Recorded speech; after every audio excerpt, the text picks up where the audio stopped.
नवी मुंबईतील किरकोळ बाजारात सध्या फळांना मोठी मागणी वाढली आहे।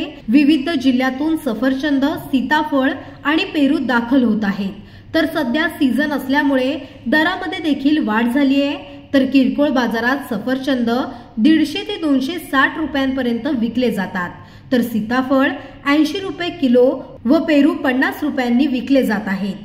तर आवक कमी असल्याने दर वाढले आहेत। त्याचबरोबर ग्राहकांचा प्रतिसाद चांगला असून दिवाळीपर्यंत फळांचे दर वाढणार असल्याचं व्यापाऱ्यांचं म्हणणं आहे।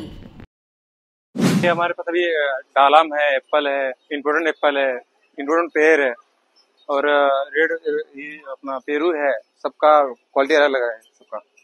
रेट क्या कैसे सारे? जैसे कि बाहर गांव का जो एप्पल आता है, इम्पोर्टेंट एप्पल आता है, वो उसका रेट 250 रुपए किलो। इंडियन एप्पल का 150 रुपए किलो वो रेट से एप्पल आता है। जैसा क्वालिटी वैसा मिलता है। अभी जो आपके पास एप्पल है, जो भी रेट चल रहे हैं, पहले से कम हो जाता है? नहीं, बाहर का जो इम्पोर्टेंट का एप्पल आता है वो महंगा रहता है। अपनी जो इंडिया कश्मीर का एप्पल आता है वो सस्ता रहता है और ताजा रहता है।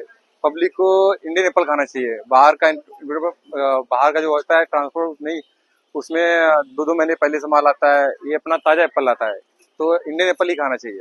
और जो भी फ्रूट्स है उसके क्या रेट है? और जो अपना डालिम है वो 200 रुपए किलो है। सीताफल है अपना सासवड़ से आता है, वो भी सबसे सेहत के लिए अच्छा है।